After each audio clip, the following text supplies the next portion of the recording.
So I'm back home from watching Scream 6. And it was the worst Scream movie I've ever seen in my life. It was garbage. It was a goddamn travesty. The worst Scream movie by far. It's not even close. No doubt about that. This shit was garbage. Alright? Now, the character development was better and improved. I love that fifth movie.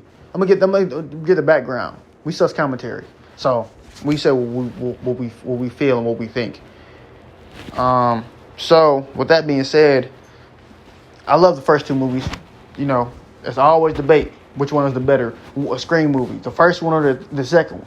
Third movie was alright. You know, it was the bottom of the barrel until I saw this abomination.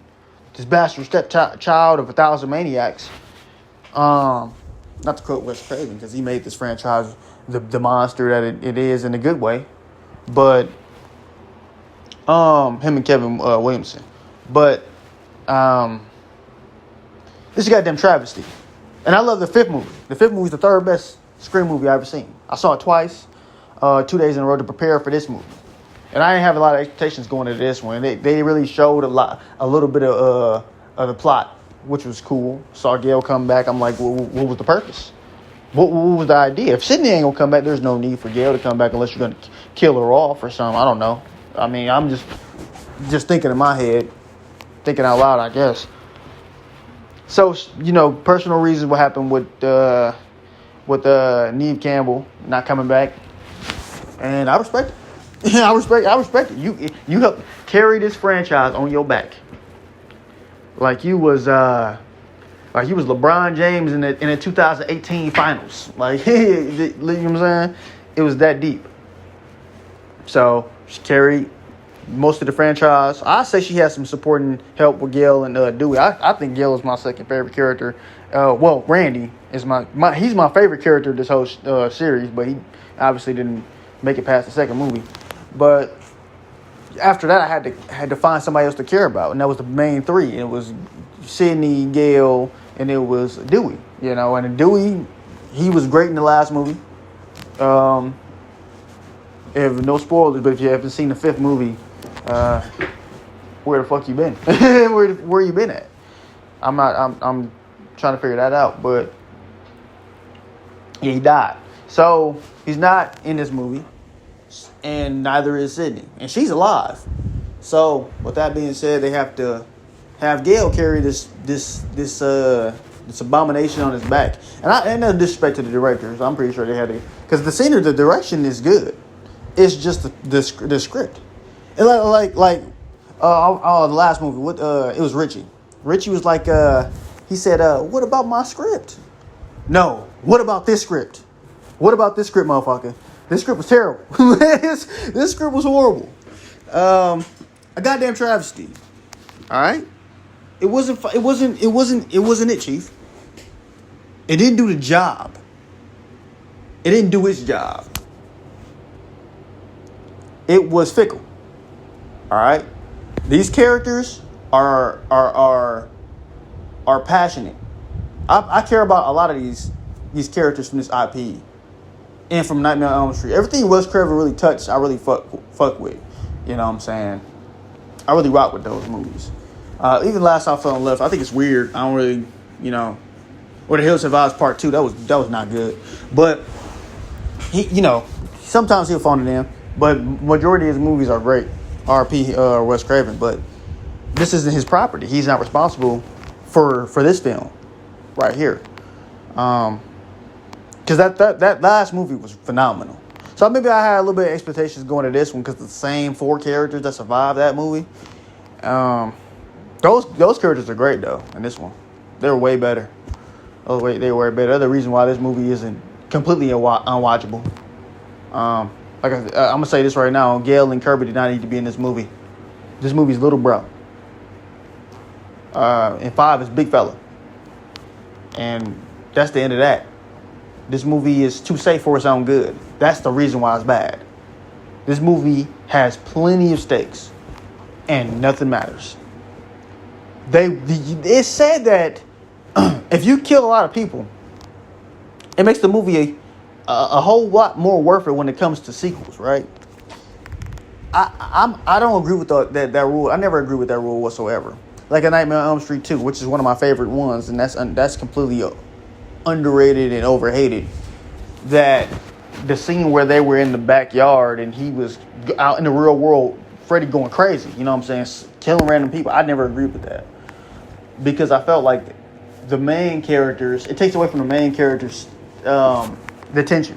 And there's a lot of moments in this movie that takes away from the tension from the main characters. The scene that y'all seen, and I know y'all seen it because it's on the commercial. The scene that y'all seen them in a train with a Ghostface, no one else, regardless of what's going on.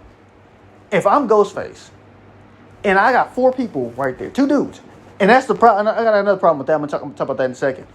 If there's 4 people on this train, and a bunch of other people on this train with me, and I'm a serial killer, why would I sit there and attempt to attack somebody on the train when there's a bunch of people around us? And there's a moment where it was successful. Somebody got attacked, but ain't no way in hell it's believable that somebody can see what happened to intervene with that. Because ain't no way. There's another theory that I'll get into later, but this is another thing. The dudes in this movie they're dumb as hell. They're not good. They're not good. As far as being the male protector, I don't know if this was some type of empowerment statement they were trying to make for the main leads. Because those 2 killed it, by the way. They were great. But this wasn't it. This was horrible for the guys. Like, dude, what the hell were they thinking? These dudes are soft. Like, Chad was so, like, as a character, he was great. But as a protector, he was soft. Like I don't understand it. It's another character, a couple of dudes get introduced. They're soft. I don't get it. You know what I'm saying? They're not good characters. When it comes to the protector aspect. When it comes to a character who has a deep backstory or stuff like that, the Chad was always great. I always liked Chad. I'm glad they came back. They brought them back for this movie. But this movie is dog shit. This movie's horrible. The opening was great though. I like the opening and the character development for the main 4 characters. Gail didn't need to be in this movie. What's the potential? How they treated her in this movie was beyond disrespectful, in my opinion. I wouldn't want to come back if they was going to do me like that, in my opinion. Courtney Cox has money.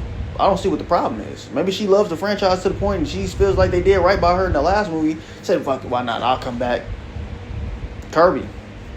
There was no purpose. There was one scene that, like I said, she had a role in it, but other than that, I mean, it called back to the 4th film, but other than that, did it really matter? Did it really matter? Yeah, this movie's dog shit, man. This movie's horrible, man.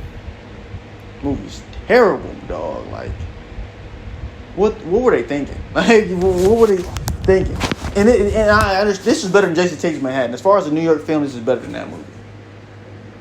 New York didn't play a major role in it. I mean, it's different. It's a different environment. That's what this is. It's a different environment. It's not a major player. It's just as reduced as the end of Jason Takes Manhattan, but extended.